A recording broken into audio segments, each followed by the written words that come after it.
Hi friends, तुमच्या सर्वांचं स्वाद रेसिपीमध्ये अगदी खूप खूप मनापासून स्वागत करते. आज आपण एक गुजराती डिश बनवणार आहोत. पण ती डिश जी आहे ती टी टाईम आहे आणि स्नॅकचा प्रकार आहे. तर सर्व लहान मुलांना नक्की आवडेल आणि पौष्टिकही असा हा पदार्थ तयार होतो. तर ह्याला मेथीचे मुटके असे म्हणतात. तर यामध्ये मी मेथी स्वच्छ धुवून घेतलेली आहे आणि त्यानंतर एका बाउलमध्ये आपण 4 चमचे दही घ्यायचे. तर यामध्ये कोणत्याही सोडा किंवा इनोचा उपयोग न करता सुद्धा हे जे मुटके आहेत ते खूप क्रिस्पी आणि टेस्टी असे तयार होतात. सोबत ते 8 दिवस टिकतात सुद्धा. त्यानंतर आपण हिरवी मिरची आणि आल्याचं मी वाटण तयार केलेलं आहे.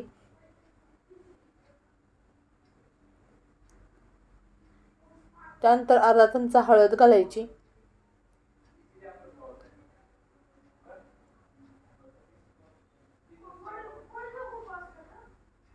1 चमचाभर तेल घालायचं, कच्चं तेल, रिफाइंड ऑइल जे आपल्या घरात आपण वापरतो ते.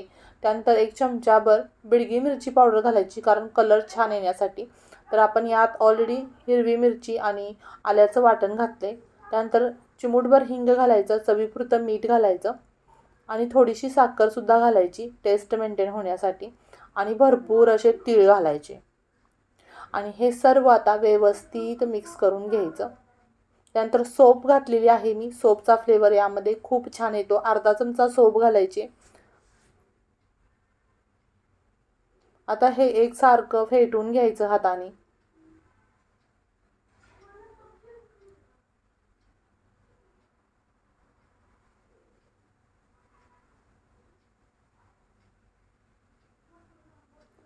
आता आपण जी मेथी स्वच्छ धुवून घेतलेली आहे ती मी बारीक अशी चिरून घेतली. तर थोडीशी मेथी जी आहे ती करवट असते, त्यामुळे त्यामध्ये आपण साखर घातली. आता हे जे पीठ आहे ते गव्हाचं पीठ आहे, पण रेग्युलर आपण वापरतो ते नाही. तर हे गव्हाचं पीठ मी एकदम रवाळ असं दळलेलं आहे आणि त्यानंतर अर्धी वाटी रेग्युलरचं गव्हाचं पीठ आणि अर्धी वाटी बेसनचं पीठ घातलेलं आहे. म्हणजे बरोबर मेजरमेंट होतं.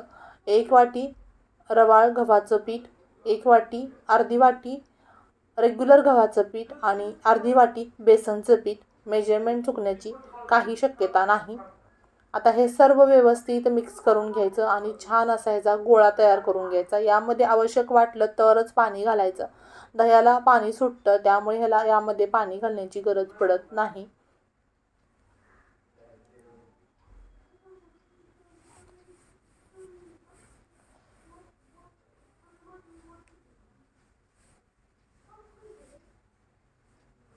थोडंसं वाटलं तर 1 छोटा चमचाभर तुम्ही पाणी घालू शकता.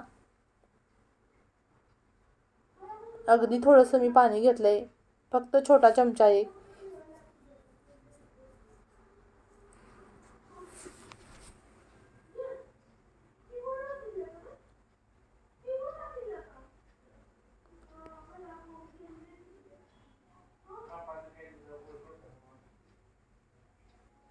सर्व मिळून 1 चमचा मला पाणी लागलं असेल. आता हा गोळा आपला तयार झालेला आहे. आता आपण हे जे मुटके तयार करून घेऊ. 10 मिनटं पीठ असंच बाजूला ठेवून दिलं होतं थोडंसं सेट होण्यासाठी. आता त्यातला एक छोटासा गोळा घ्यायचा आणि त्याला असा लांबट असा आकार द्यायचा आणि याच पद्धतीने आपण सर्व मुटके तयार करून घ्यायचे. म्हणजे हातामध्ये आपण असं प्रेस करतो म्हणून त्याला मुटके म्हणतात. आणखी एक करून दाखवते. थोडेसे हे जाडच असतात.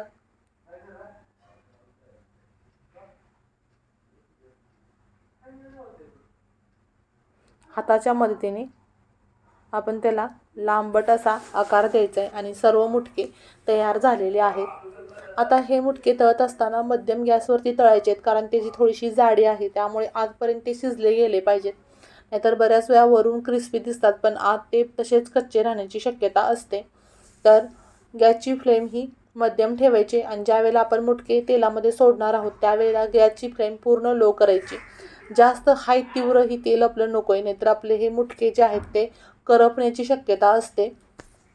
तेल गरम असावं, तळण्यायोग्य असावं, पण खूप म्हणजे प्रमाणाच्या बाहेर कडक नको आहे. आता मध्यम गॅसवरती हे मुटके आपण फ्राय करून घेऊत.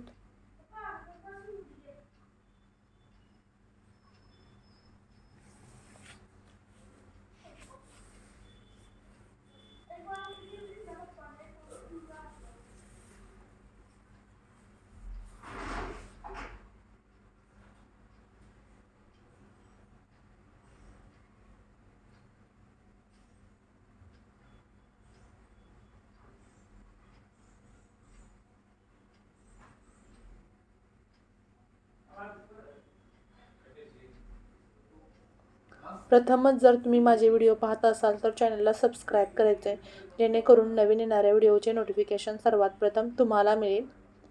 आता हे मुटके एका प्लेटमध्ये काढून घेऊत. मस्त असे मजेशीर टेस्टी क्रिस्पी आपले हे मुटके तयार झालेले आहेत. तुम्हाला मी जवळून दाखवते. पुन्हा भेटू अशाच नवनवीन आणि जायकेदार रेसिपीसोबत. तोपर्यंत बाय बाय.